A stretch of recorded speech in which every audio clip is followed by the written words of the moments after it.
Okay, let's continue.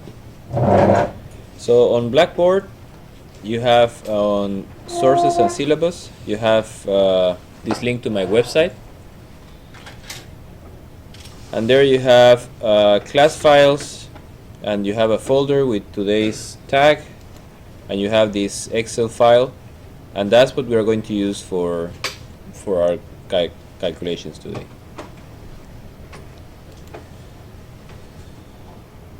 Okay, so that's the file. It gives more or less all the information we need that is used by the equations we presented before.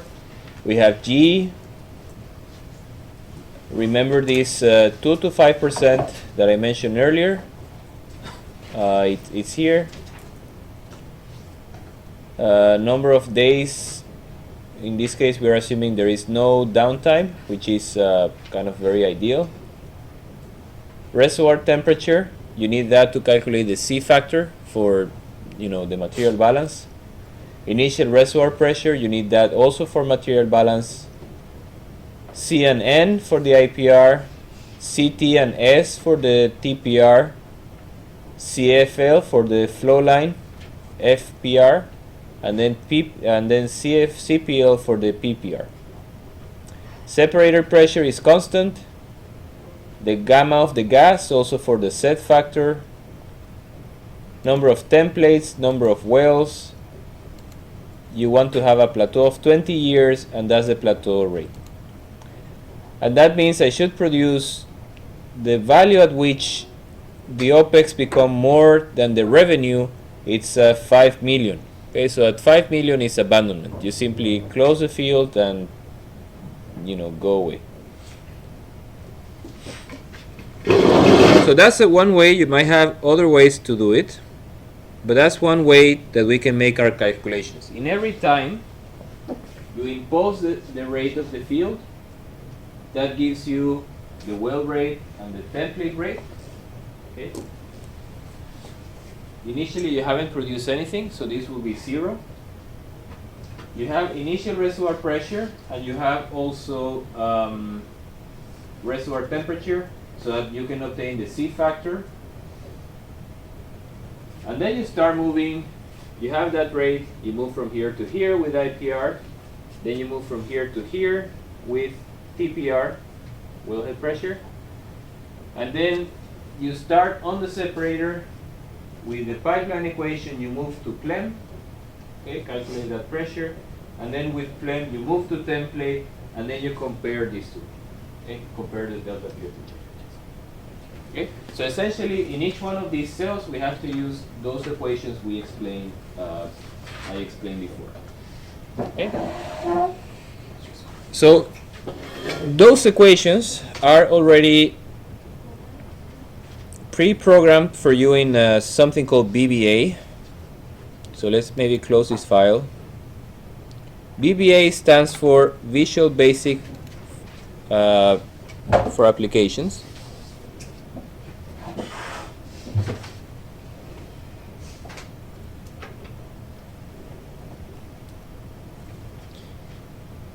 Okay, and it's like a programming module that Excel has.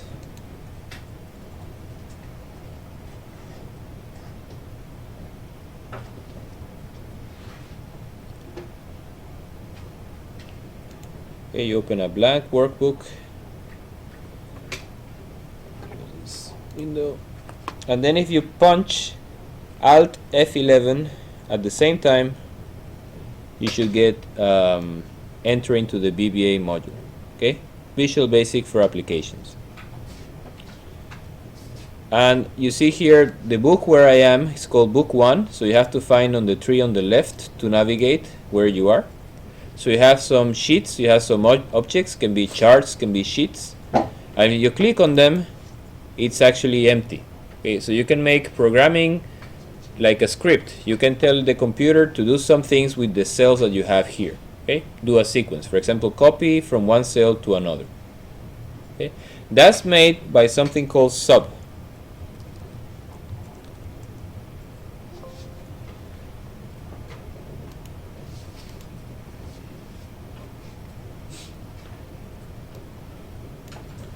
we don't need sub right now, so I will.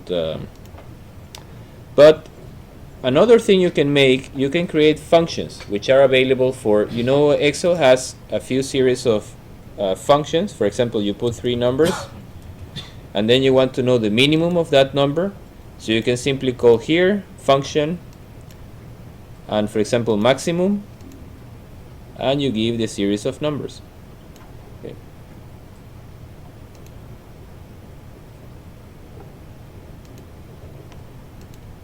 Not sure what's happening with my Excel now.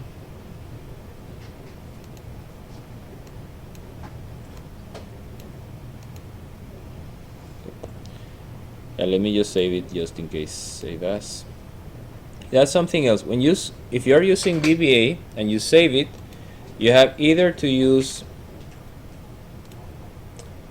if you're working on the latest Excel format, which is this XLXSX, you have to choose the macro enabled workbook. Okay, but if you're working with, most of my files, they are from this version 97 2003, and there they don't distinguish between them. Okay, but as you are going to be working probably with the latest version, you remember to use with M. Okay, macro enabled.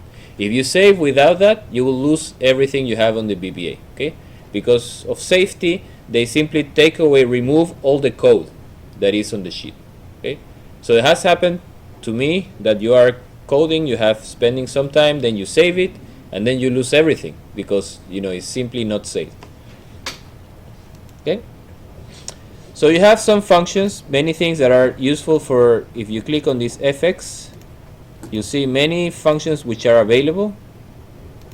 Okay, you have math and statistics and all kind of things, but you can also create your own function in Excel. So you go back to this module. And typically we want to save those functions because we want to make them available for all sheets in Excel, okay, for all sheets that I have in my book. So the way to create this common repository is to right click on Objects, Insert, Module, and that module will be like common repository for the whole book. So every sheet, every place, will have access to whatever I type here. Okay. So let's make just to show you an example, function, test function. Okay, so you have to declare that that's a function. Next, you have to provide the name of the function, and then you have to say what that function is depending on. Okay, let's say it depends on 2 numbers, A and B. Then when you click enter, you see automatically shows it's closing the statement. That's where the declaration of my function should exist between these 2 lines. And then I simply say, for example, test function, I have to use the same name of the function, will be equal to A plus B. Okay. So declare the function, that's the identifier of the function, and then that's the input. Then here I do something to do with that input, and then to write it as an output, I have to use the same name as the name of the function. Okay, I can also create an intermediate variable, C equal to A plus B.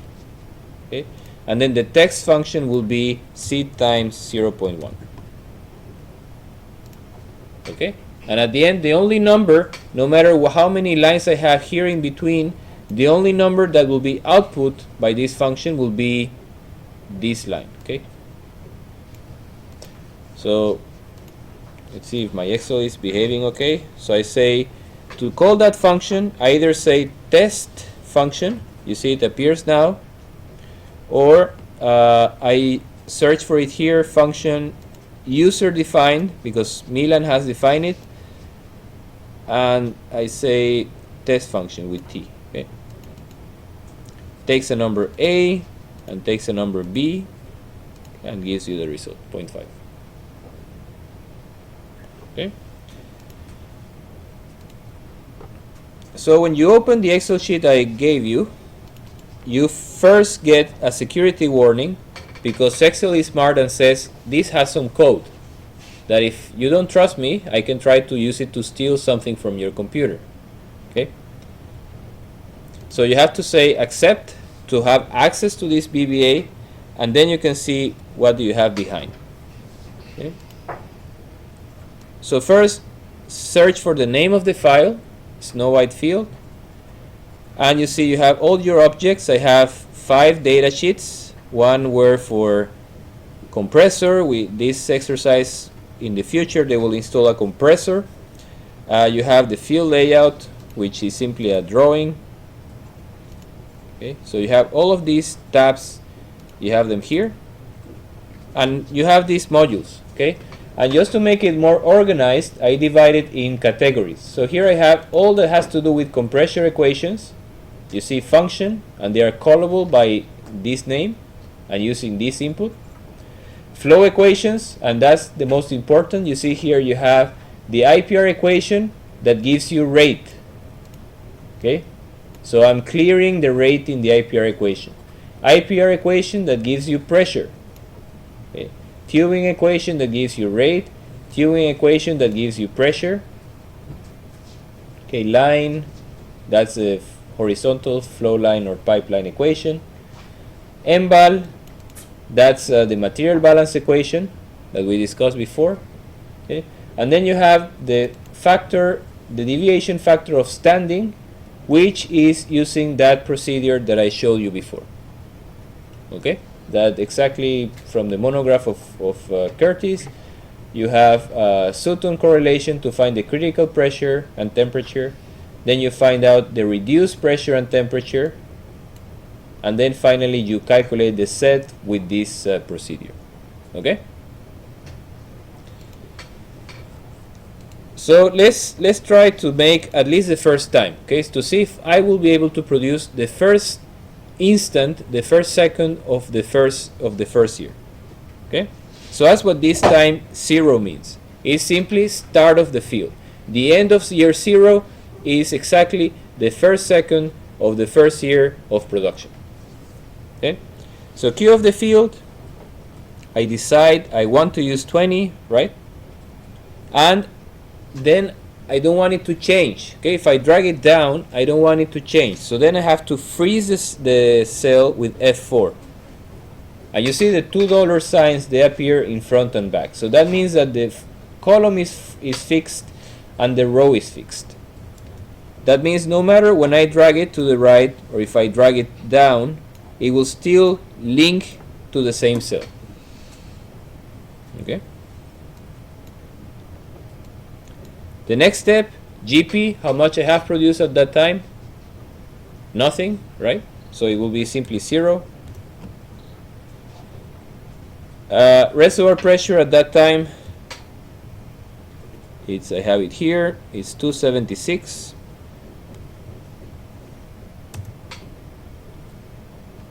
Rate of the well, it's how much is that? That will be this guy, right? Divided by the number of wells. Okay, and remember to freeze the number of wells. Okay? Now, why don't I freeze this cell, C24? If at some point we know what will happen, I try first with this rate, right? But at some point in time, that rate, I won't be able to produce it. So I have to change it, I have to reduce it, right? So I want, let's say at time 10, when I have to reduce that rate, that this one will change automatically. Okay? So that's why I link it always to that cell, but I leave it open such that it can take from the corresponding year. Okay? Well, what shouldn't change is the total number of wells, which is fixed for the whole horizon of the field.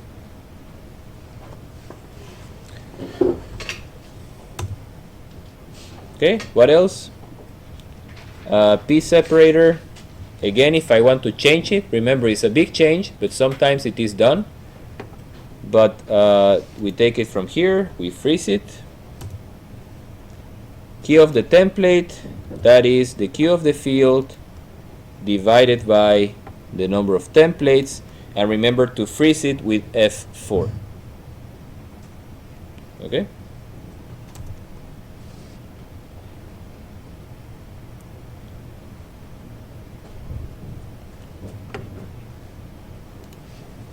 Okay, now let's go exactly what I mentioned. Let's go PR, PWF, PWF, PWH. Okay, from here to here we need IPR, and from here to here we need TPR. Right.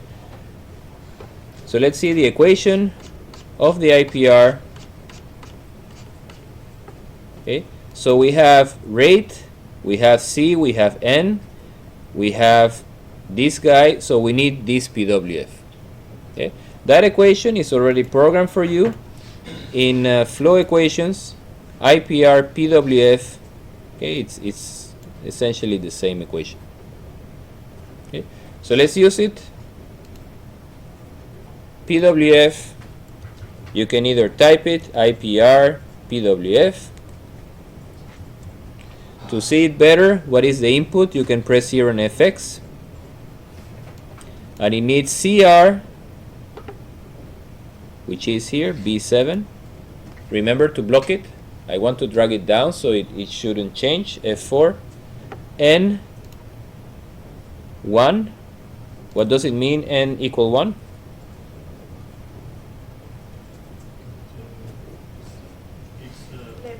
Laminar flow, okay. PR, reservoir pressure. Now at this here I'm here, and at that I should leave it open to change, right? When I drag that equation, I want it to apply now to the actual time. Okay. QG, rate, only the rate of, be careful, the well, right? We are now looking at the well, individual well level. That's the well IPR. Does that make sense? First quality check, pressure should be reduced, right? From PR to PWF. Next thing you see, the drawdown is only 4 bar. It's extremely slow. That means that that formation has probably a very good productivity. Okay, has a very high permeability. So far clear? Yeah. PWH. Okay, that equation, what do I have? This guy, this guy, this guy. I want to find this guy. In a similar fashion, tubing. Okay, here there is a convention that is used in this BBA, okay, that I have to explain. Okay, so that is for pipe equations.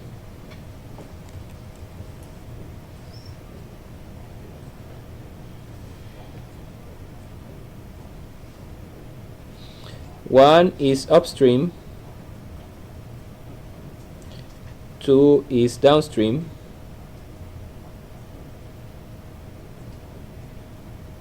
okay. So that means if I have an upstream, is always referring to the direction of flow. Okay, if the flow is going on this direction, that means that point 1 is upstream and point 2 is downstream. Okay, that means if I have a tubing where the flow is going usually on this direction, right? You don't want to go on the opposite direction. Then 1 will be PWF and 2 will be PWH. Okay? If you have the pipe, for example, the flow line where you have P template and P plem, this one will be 1 and this one will be 2. Okay? Because the flow is going in this direction, Q of the template. So that's the convention I have used in these equations. Okay. So what tubing equation I'm going to use? Tubing that gives you the rate? No, the rate we have, right? Tubing that gives you bottom hole pressure? Bottom hole pressure we have, right? So tubing that gives you the downstream pressure, which is the wellhead pressure. That's what I want. Okay, tubing P2.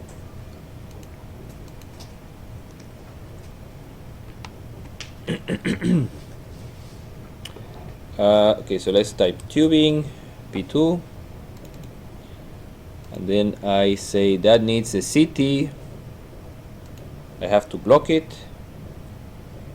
S, not skin, elevation coefficient. It's 0.105. I have to block it. P1 entering the tubing, okay, is the on the direction of the flow entering to the tubing. So it's PWF. I don't block it. It will change with time. And Q of the well, okay. First check has to be less than 272, okay. What is the pressure drop in the tubing? 20 something, right? 20. 27. Huh? Kind of 27. 27. So that means, is it big or small? At least so far we don't know, right? But it's big compared to the drawdown. Okay? So that already tells you, if I'm going to make any change in my system to produce more, and comes the excited reservoir engineer says we have to do acidizing, fracturing, we have to do new completion, everything. Spend a lot of money to fix the drawdown. What are you going to say? You know, it doesn't make sense. You know, the drawdown is just 6-4 bar, and the other guy is 30 bar. So we should do something in the tubing. Okay. So already some practical thing just by doing this simple calculation. Next step. Now we stop, right? We said the choke comes now. We don't want to deal with the choke. It's complicated. We don't like to deal with the choke. Okay, so now we say, starting from separator, we go P1, right, to this line, and then we also calculate P1 on this line. Okay, P-plem required. What equation do I use here? And the flow line equation is called line. Okay, I have 3, giving you the rate, giving you P1, or giving you P2. Which one should I use? P1. Okay. Line P1. Okay. Flow line or pipeline coefficient. Okay, it's a long pipeline, 150 kilometers and 0.6 meter diameter. Block it. If you don't block it, you drag it down, then it's going to be using this number. Okay, and then will be completely wrong. P2, separator pressure. We don't know, we hope it will remain constant, but it might be someone has the idea to reduce it a bit. Okay, let's say 2 bar, 3 bar. It will give you a high rate. Q rate, which rate should I be using? Which rate is going through this pipe?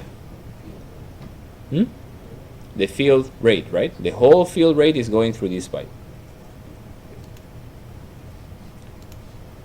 78, okay, is a lot. Okay, comparable to the tubing, right? So you have very little drawdown, you have very big pressure drop in the tubing, and you have also very big pressure drop in the main line. Okay, if you're going to do something to improve things, you have to look in the tubing and you have to look in the main pipeline. Because these are deducting a lot of, at least what we see now, a lot of the energy. Next step, go to the template, right? And here I have to be a bit careful. Line, which equation?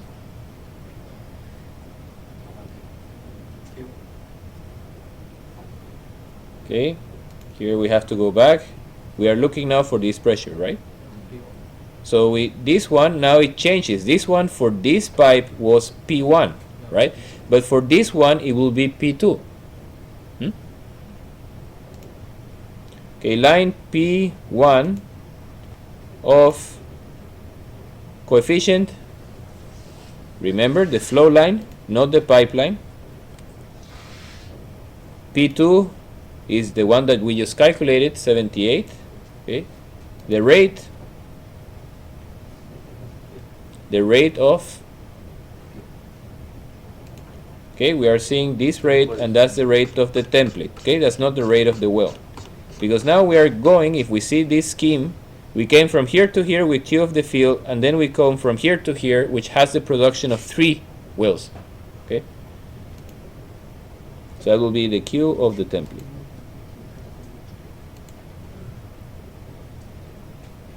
Okay, again, the same thing. Someone comes to me and says, I want to make a bigger flow line, or we need to improve this flow line. I say, not really. Okay, here you have 82 to 78 4-bar pressure drop. Okay. Now we check. Delta P of the choke is wellhead pressure, right? Minus template pressure. The one that I have available and the one that I have required. 164 bar. Okay, actually, it should be bar.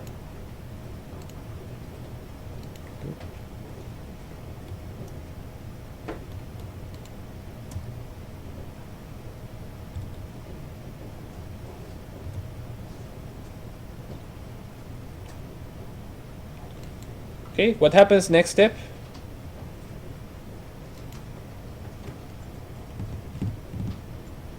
Let's say now we are at the end of year. Okay, we have just, remember, end of year 0, if we are now, that's just start of production.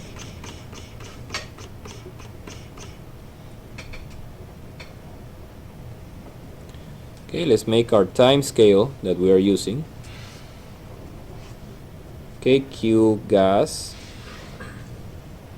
Then we have here the time, and we have made a scale, right, that we said that's the end of year 0, the end of year 1, end of year 2, end of year 3, 4. So we have just said at this particular point in time, okay, just when we just open the well, okay, when we just start production, the Q plateau, we are able to produce that rate. Now we have to make the calculation again at 1, okay? Or we can do it every 3 months or every day, whatever you choose. Okay, we are using 1 year because we know that the field has to produce for 20 years. So to do it in a day basis, it will be a very long Excel sheet. Okay. So what kind of assumption can we make here at year 1?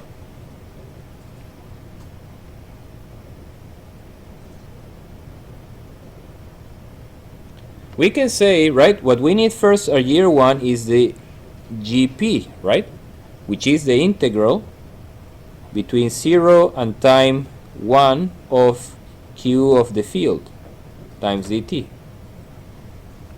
And with that GP, then we can calculate our new reservoir pressure, right, because we have a recovery factor,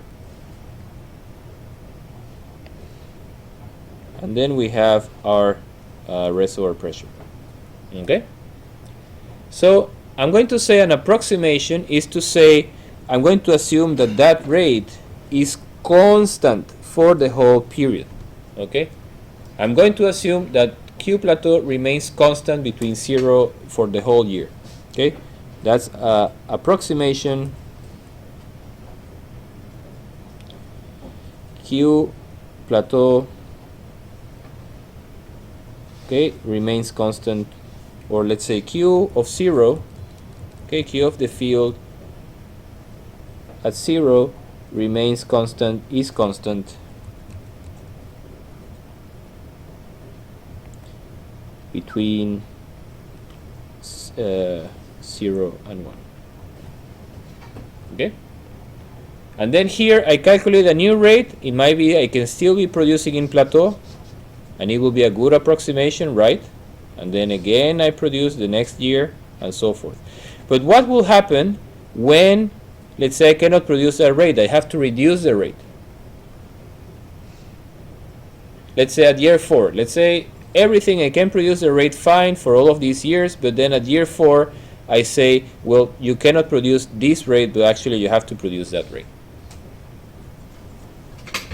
We know that in between 3 and 4, right, simply the rate of 3 doesn't remain constant because it doesn't jump dramatically suddenly down, okay, but it will have a gradual decline. Okay, the rate actually might do something like that.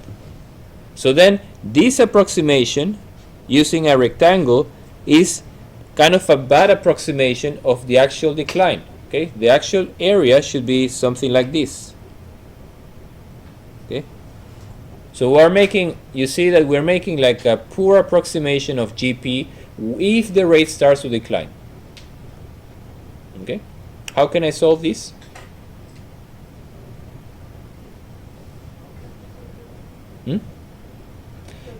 First, I can use first. How do we call this in math? Okay, numerical methods. This approximation.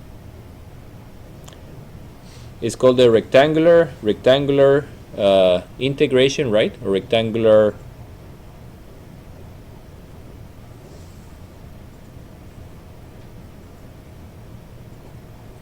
Rectangular integration, which is what we are doing here, gives a poor approximation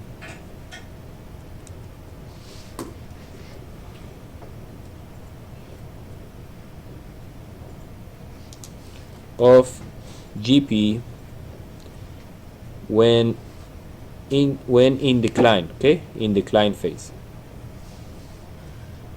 Okay, here I'm going to put this chart saying simply you have a rectangle, that's what you're approximating, the remains constant, versus in reality you might have something like that. Okay. One approximation might be, so some things that you saw in numerical methods in the course is that you can make solutions or improvements. Okay, we can make a smaller time step, right? We can instead of a year we can use maybe a month. Okay, use smaller time step.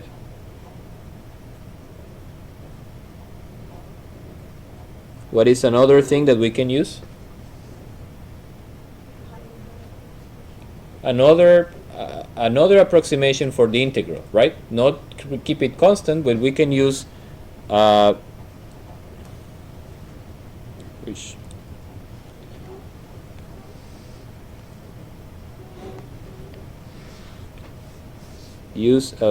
let's say a better integration. Okay.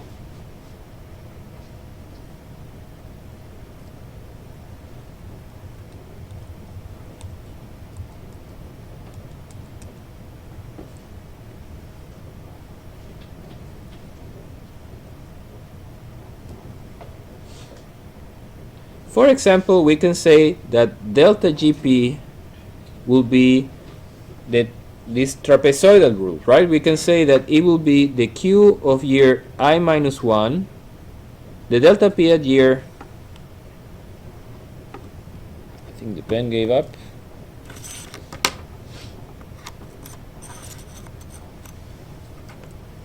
the delta P at year 1 at year I will be of the previous year plus the current year divided by 2 times delta T.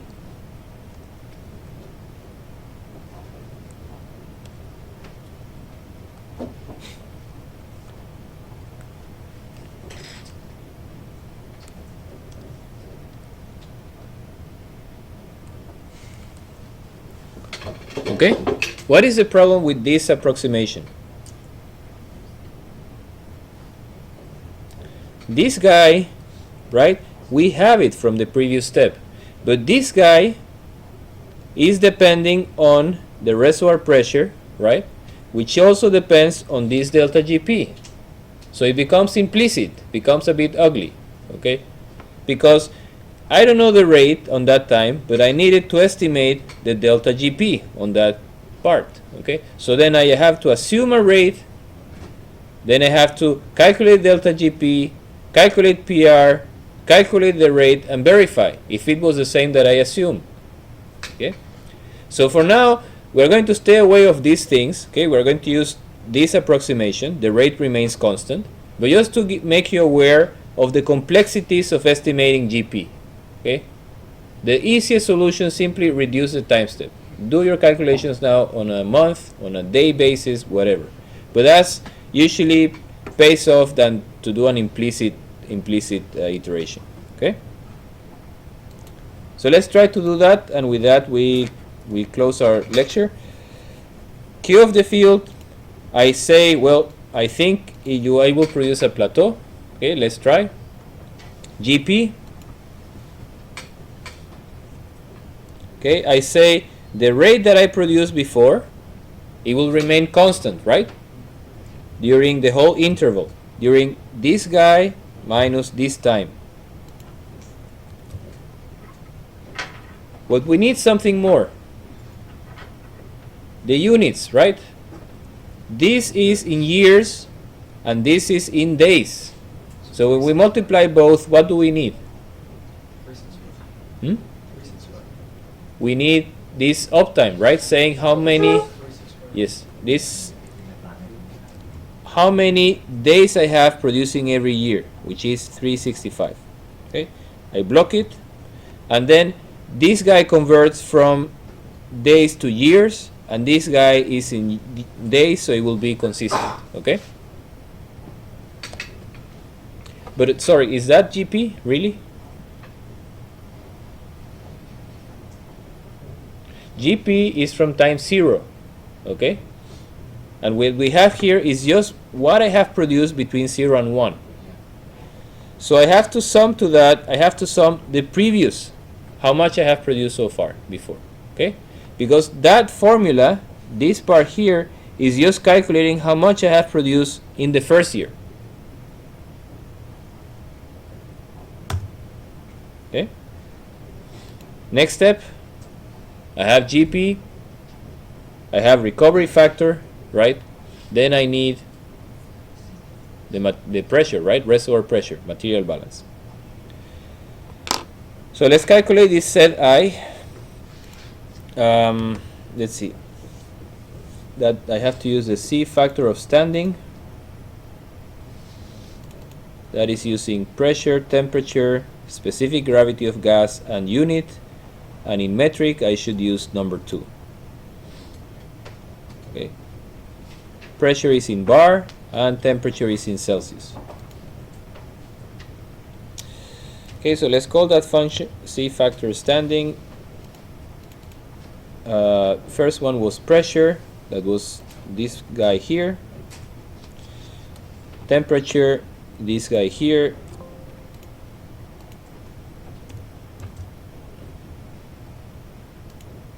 And I block it.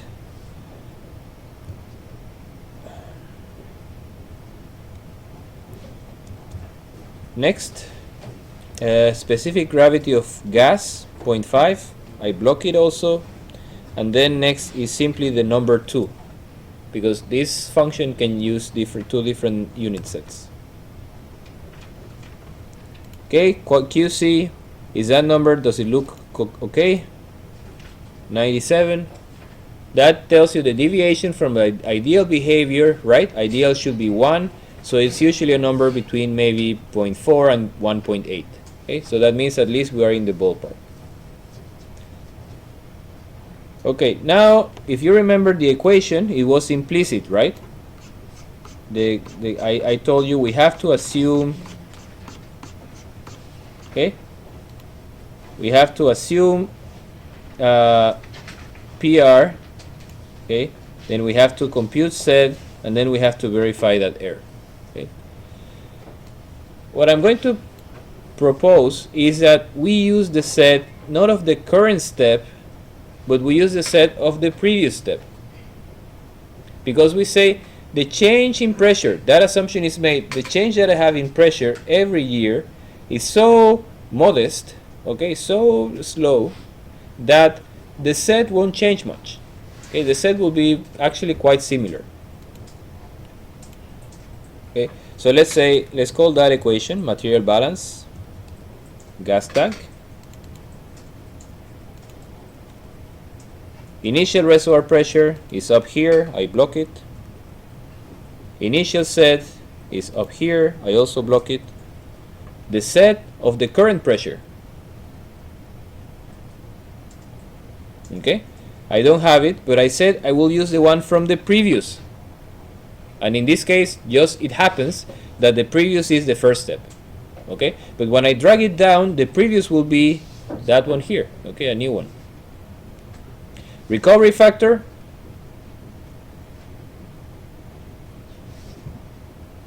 This is the last effort, okay? You're just going to get lunch. So, the last effort. GP, right? I don't change it, I don't block it because I want to change, but I divide by GP, which is here, and that one I block. Okay. You see, recovery factor, I have recovered only 2.7% on that first year, 2.7%. Okay. And that gave me a reservoir pressure of 268. That means that there was this reservoir, if I produce it at that rate, it will have 8 bar depletion per year, more or less, okay, at least here. Okay, 269. Next step,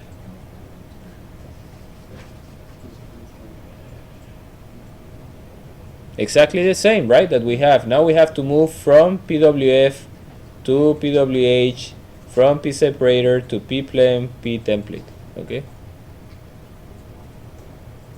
But Excel is a, it's a beauty. So simply I select all of this row, and then I say drag it down, and then all equations now. PWF will be using now this pressure and this rate. Okay, PWH will be using that pressure and that rate. P template, P plem will be using. Okay. Next year's, you see the deviation factor didn't change that much, 96.2.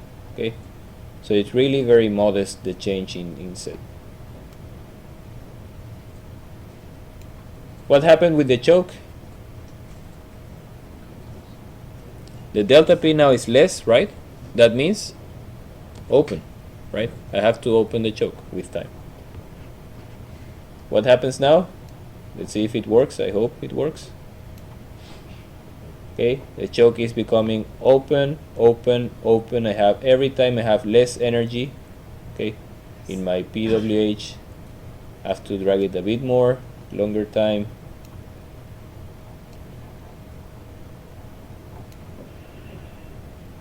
Okay, I can have to go even more.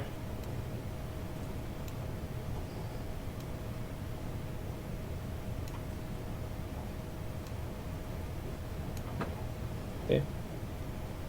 When is the end of the plateau? Okay, it's between 20 and 21. Okay, between these two guys. Okay, I think that's so please try to work on it by your own, at home. One thing is I do it here and everything looks very clear. You go, you try it yourself, and then you run into quite a few issues. Okay, Excel doesn't work, it's crashing, the function doesn't come up, all kind of things. Okay, so please try to do it at home, and we just continue a bit longer on this exercise next Monday. Okay, before we close, any question? Yes. Next, when you say we should block a certain value, it means that we block a value that we're not supposed to change, right?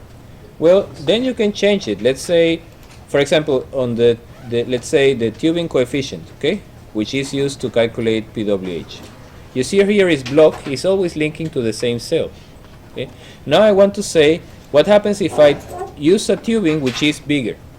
Okay, then simply change it here, okay, and everything will be changed automatically. If I use a bigger tubing now, it will be delayed by 1 year, the plateau. Okay, it will be extended for 1 year. So that's what I'm saying by blocking. You block, try not to hard code anything on these cells. Try to use functions such that if you have any change in these variables, you simply go and change it, and it will automatically update your sheet. Okay. If you had put that number here, okay, because you can also make it here, try it 40,000. Then if you have to change it, you will have to change it for every year, okay, and it will be a bit messy. So by blocking the cell, I'm linking this cell, I'm blocking it, I'm trying to make it, flexible such that anyone can simply come and change my number. Okay? Any more questions? No? Okay, see you on Monday.